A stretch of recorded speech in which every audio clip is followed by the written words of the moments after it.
langsung. Walaupun hari ini kita belajar secara langsung, tapi ingat protokol kesehatan tetap harus kita taati dan kita jaga. Oke. Sebelum mulai pelajaran seperti biasa, kita akan memulai dengan membaca doa terlebih dahulu kepada anak Ibu Agus Wahyuni, minta untuk memimpin doa dan teman-teman yang lain mengikutinya. Silakan. Sebelum kita memulai pembelajaran, marilah kita berdoa bersama. Berdoa dimulai. Bismillahirrahmanirrahim. Raditu billahi rabban wa bil islami dinan wa bi Muhammadin nabiyya wa rasulah. Rabbi zidni ilma warzuqni rahmah. Walhamdulillahi rabbil alamin. Terima kasih kepada Agus karena sudah memimpin doa pada hari ini. Walaupun lama libur ya, kita online di rumah, tapi masih ingat nggak pelajaran terakhir yang kita pelajari minggu kemarin? Ingat. Apa? Teks berita. Kemarin kan itu sudah kirimkan linknya kepada kalian, diminta untuk dipelajari di rumah. Nah, pada kesempatan hari ini kita akan membahasnya secara langsung guna memperjelas materi yang sudah Ibu kirim. Ibu minta kalian semua silahkan masuk pada grup kelas kita dan kembali buka materi yang sudah Ibu kirim di grup kemarin. Ingat peraturannya tetap sama, walaupun kita bisa memakai HP, cuma saat jam pelajaran yang dibuka atau diakses cuma materi pelajaran, tidak boleh mengakses hal yang lain. Sudah masuk grupnya? Sudah dibuka grupnya? Oke, terima kasih.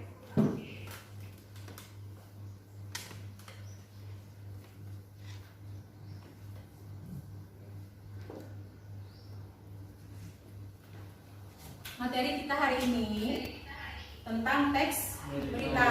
Oke. Sebelumnya kan kalian sudah sering dengar di TV ataupun di media elektronik ataupun di media cetak ataupun di sosial media yang namanya berita. Oke. Berita itu apa sih sebenarnya pengertian dari sebuah berita? Nah, jadi Ibu akan jelaskan sedikit.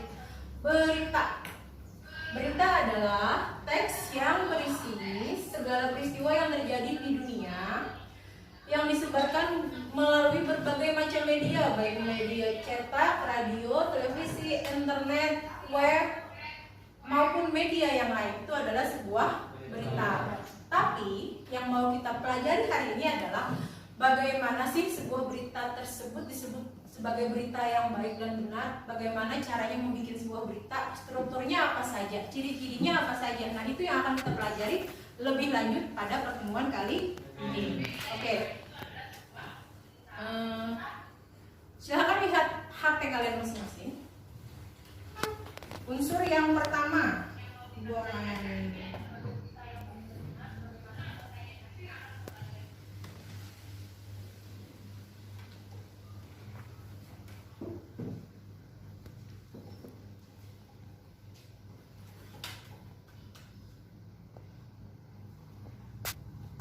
kalau yang dipoto itu foto yang pertama. Di situ ada tertulis ciri-ciri sebuah teks berita. Nah, di situ ada 1, 2, 3, 4, 5, 6, 7 ciri yang dimiliki sebuah teks berita. Yang pertama yaitu fakta. Yang kedua baru atau up to date. Yang ketiga luar biasa. Yang keempat penting dan ternama. Yang kelima sebuah skandal ataupun persengketaan. Yang ketujuh dalam lingkungan sendiri. Dan yang terakhir sesuai dengan selera dan minat konsumen. Yang pertama kita bahas fakta. Sebuah berita seyogianya atau seharusnya itu sebuah fakta. Masih ingat pengertian fakta? Apa, Agus? Sesuatu yang terjadi dengan asli. Sesuatu yang terjadi dengan asli. Ada yang bisa menambahkan arti dari fakta? Ya, bisa? Terjadi dengan apa adanya, tidak ada tambahan dari orang lain. Oke. Intinya seperti ini, fakta itu adalah suatu hal yang terjadi atau yang benar-benar terjadi dan tidak ditambah ataupun dikurangi ya, itu adalah sebuah fakta. Nah, itu seharusnya menjadi sebuah ciri sebuah berita. Yang kedua, berita seharusnya baru atau up to date. Yang namanya berita, suatu hal yang baru terjadi, hal luar biasa yang terjadi, lalu dibikin sebuah berita. Yang ketiga, luar biasa. Maunya seperti itu, berita itu baru, fakta, merupakan sebuah kebenaran dan suatu hal yang luar biasa. Yang keempat, penting dan ternama. Maksudnya di sini adalah biasanya sebuah berita itu berisikan peristiwa yang terjadi pada orang-orang yang penting ataupun orang-orang yang mempunyai nama. Biasanya, misalnya berita tentang presiden, menteri, artis, ataupun pemerintah apa seperti itu. Cuma tidak menutup kemungkinan orang biasa pun bisa menjadi sebuah topik berita. Cuma nanti dilihat lagi beritanya hal apa seperti itu. Lalu yang selanjutnya, berita juga berisi sebuah skandal ataupun persengketaan. Mau skandal tanah, mau skandal harta waris, mau skandal hukum, mau skandal korupsi dan lain-lain. Pokoknya sesuatu hal yang menarik perhatian lah seperti itu. Dan yang atau yang ketujuh, berita itu dalam lingkungan sendiri. Biasanya berita dari daerah yang terdekat dari kita itu lebih menarik daripada dari luar ya, karena kan dekat sama kita. Misalnya berita yang terjadi di daerah kita mungkin akan lebih menarik daripada berita yang terjadi di luar daerah seperti itu. Cuma berarti Bu tidak boleh kamu mengambil berita dari luar. Bukan tidak boleh. Cuma akan lebih menarik perhatian kalau berita tersebut terjadi di dekat dengan kita seperti itu. Dan yang terakhir, berita itu biasanya sesuai dengan selera dan minat konsumen berita. Ini tergantung pihak pemberi berita ya biasanya, karena masyarakat Indonesia cenderung mempunyai selera sendiri dalam hal berita. Kalau ibu-ibu biasanya seleranya suka skandal artis. Kalau bapak-bapak sukanya biasanya tentang olahraga. Anak muda sekarang apa? Apa itu nggak tahu. Tentang game mungkin ya sekarangnya seperti itu. Kalau seluruh dunia sekarang membahasnya berita tentang virus corona, masih yang paling update sampai sekarang. Nah itu adalah ciri-ciri berita. Cuman kembali lagi, yang namanya ciri tidak selalu dipakai ke semuanya oleh pembikin berita. Tapi akan lebih bagus kalau ke semua ciri tadi masuk dalam sebuah susunan berita, sehingga sebuah berita tersebut menjadi berita yang sempurna. Nah, oke, sampai sini paham? Kalau paham, lanjut kepada bahasan yang kedua, yaitu ciri bahasa atau penggunaan bahasa dalam sebuah berita. Yang pertama, di sini coba lihat tadi HP kalian, linknya yang berikan dan materi yang bisa dikirim. Berita itu harus yang pertama syaratnya dia bahasanya lugas. Lugas di sini dalam artian tidak bertele-tele. Kalau bahasa kita, bahasa kampung, ada mengaradau, ada membuang-buang kata, singkat, padat dan jelas seperti itu. Lalu yang B, berita itu maunya bahasanya sederhana sehingga bisa dipahami oleh semua kalangan masyarakat. Karena tidak dipungkiri kalau sampai berita itu memasukkan bahasa-bahasa asing, maka yang akan terkendala dengan pengertiannya adalah masyarakat kalangan bawah. Kalau yang berpendidikan sih enak-enak aja ya, kalau ada bahasa Inggrisnya atau bahasa serapan yang masuk atau bahasa singkatan bisa. Tapi kalangan masyarakat bawah biasanya akan kesulitan dalam mengartikan berita. Sehingga kalau bisa diusahakan bikin berita itu bahasanya bahasa yang sederhana yang bisa dipahami oleh semua kalangan masyarakat. Oke, yang ketiga bahasanya singkat dan padat, kurang lebih sama dengan yang A tadi, lugas, singkat, padat, mirip saja. Lalu D, menarik. Dalam hal ini kata-kata yang dipakai maunya itu menarik orang supaya membaca beritanya, seperti itu. Bukan kata-kata yang standar atau biasa. Misal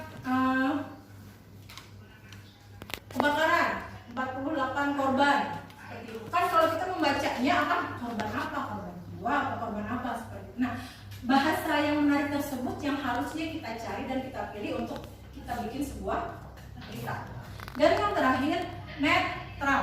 Ini sangat penting sekali kalau kalian nanti misalnya jadi wartawan atau jadi jurnalis. Ibu harapkan kalau kalian nanti membuat sebuah berita, berusahalah membuat berita yang netral. jangan berat sebelah atau memojokkan sebelah seperti itu. Karena apa? Berita yang kalian bikin itu dibaca oleh orang banyak. Kalau sampai kalian ibaratnya membela sebelah pihak atau pihak yang lain, tapi tidak benar atau tidak sesuai kenyataan, maka akan mengakibatkan salah paham di orang lain, paham nggak? Sama saja kalian menyebar sebuah kebohongan seperti itu. Sampai sini paham lagi ditanya? Di belakang, perempuan, oke paham. Selanjutnya yang C, unsur penting teks berita. Dalam sebuah berita itu ada unsur yang tidak boleh tertinggal. Ini wajib hukumnya masuk dalam sebuah berita. Dia ada 6 hal. Kalau dirumuskan disebutnya 5W 1H. W-nya apa? 5-nya what, oke, when, where, why. Dan hanya apa? How. Bagaimana? Yang what? Berita itu berisi apa sih? Tentang berita apa? Yang kedua, how. Berita itu membuat tentang orang-orang atau yang siapa saja yang terlibat dalam berita tersebut atau siapa sih yang diberitakan. Yang ketiga, when. Kapan berita tersebut dibikin atau terjadi, peristiwanya itu kapan. Terus where. Di mana berita tersebut terjadi atau di mana peristiwa berita tersebut terjadi. Yang kelima, why. Kenapa atau kenapa gerang, kalau bahasa kita kenapa gerang beritanya dibuat, hal informasi apa yang perlu diketahui orang lain seperti itu. Dan yang terakhir yaitu how, bagaimana berita tersebut menjelaskan proses terjadinya, dari proses terjadi sampai setelahnya terjadi kejadian tersebut. Nah, sebuah berita itu harus mempunyai unsur yang tadi 5W 1, 2, 3, 4, 5, 1H. Ingat, jangan sampai lupa 5W 1H. Unsur penting yang tidak boleh tertinggal. Karena kalau sampai tertinggal salah satunya, maka yang membaca berita tidak akan menerima kejelasan dari berita tersebut, akan bertanya-tanya. Kan kemarin pernah Ibu sedikit kasih tahu ya, misalnya kalau contoh sosial media di Facebook, pernah nggak kalian lihat di grup-grup yang daerah mana atau daerah mana? Kalau dari kita kan Kuala Kapuas kan, di Balakar 545 ya kan, ada berita yang dikirim, misalnya berita tentang kecelakaan. Kalau cuma misalnya foto kejadian, terus foto misalnya tabrakan antara motor sama mobil, terus korban, tiba-tiba si pengunggah Facebook ini mencantumkan baru saja terjadi, tolong ditambahkan. Kira-kira itu beritanya sudah bisa kalian tangkap apa belum? Kalian membacanya paham atau tidak? Nah, karena struktur berita yang dikirim oleh si pengunggah tadi tidak mencakup yang namanya 5W 1H. Siapa yang kecelakaan, terus korbannya bagaimana, tempat kejadiannya di mana, terus after kecelakaan itu seperti apa, penanganannya tidak disebutkan. Tapi kalau misalnya ada foto kecelakaan, terus ada keterangan di bawahnya, misal Kapuas 20 April 2020, Kuala Kapuas, telah terjadi kecelakaan di jalan ini, kilometer ini pada pukul sekian dan sampai pada pukul sekian, yang lalu melibatkan antara mobil dengan motor, yang korbannya laki-laki umur sekian dan ini umur sekian, yang mengakibatkan misalnya patah tulang atau meninggal dunia. Sekarang korban sedang di rumah sakit dan ditangani oleh polisi. Kira-kira kalian sebagai pembaca berita akan paham atau tidak? Karena apa paham? Karena si pengunggah berita tadi melengkapi struktur unsur dari berita. Semuanya dia masukkan. Nah, itulah pentingnya 5W 1H dalam sebuah berita. Sampai sini ada pertanyaan? Saudara? Paham? Oke, paham. Nah, lalu setelah kalian paham apa itu unsur penting dalam berita itu ada struktur, susunan. Kalau dalam tubuh kan kepala, bahu, pinggang, lutut, kaki. Kalau berita juga seperti itu, dia punya 3 unsur struktur badan. Yang pertama yaitu dia harus punya judul, itu paling atas strukturnya. Yang kedua dia punya kepala berita, dan yang terakhir dia punya tubuh berita.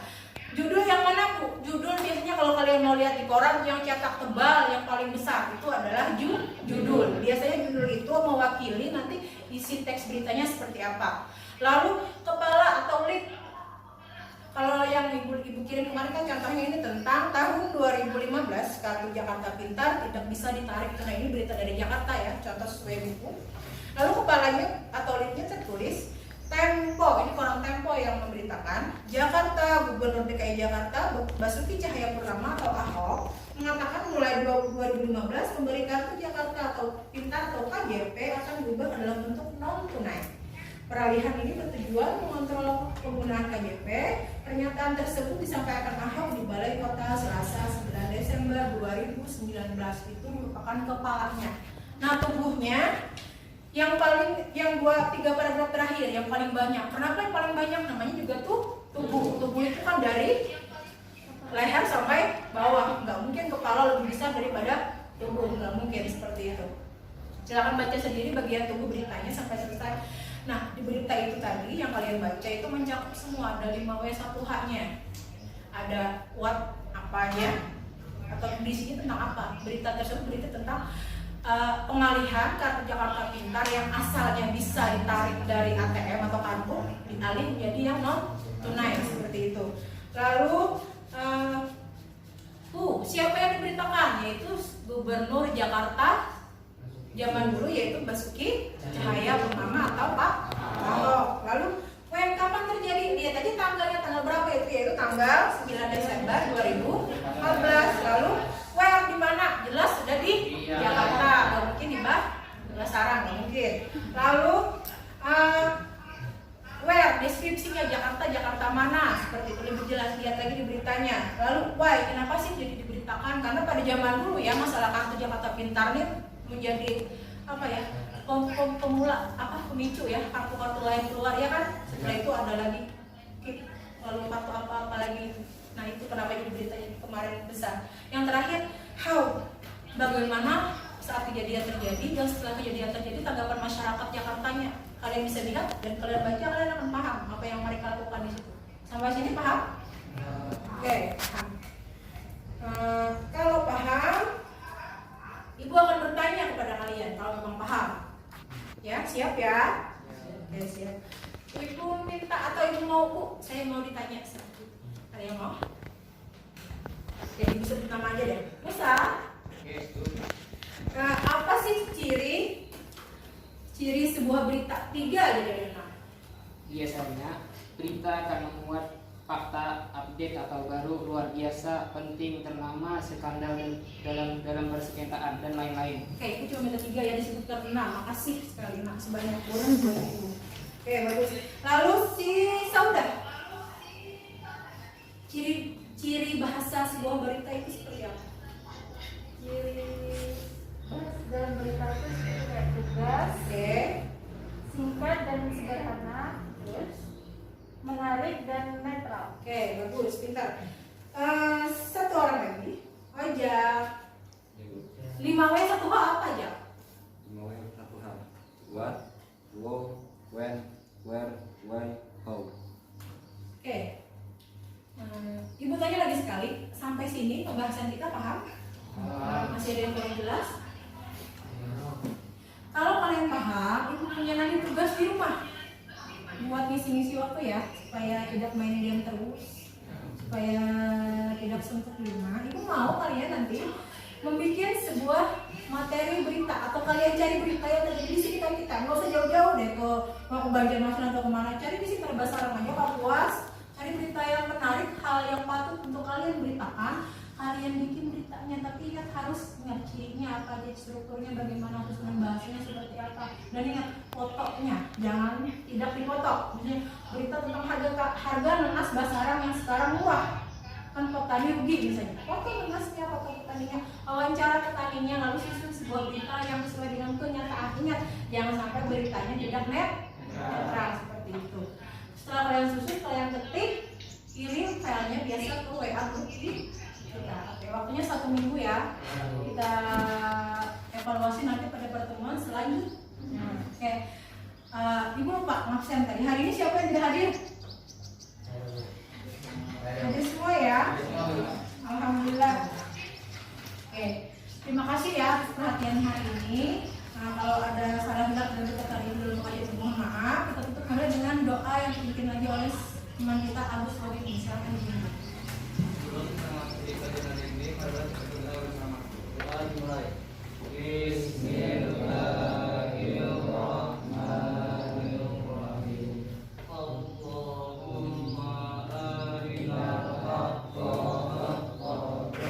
Terima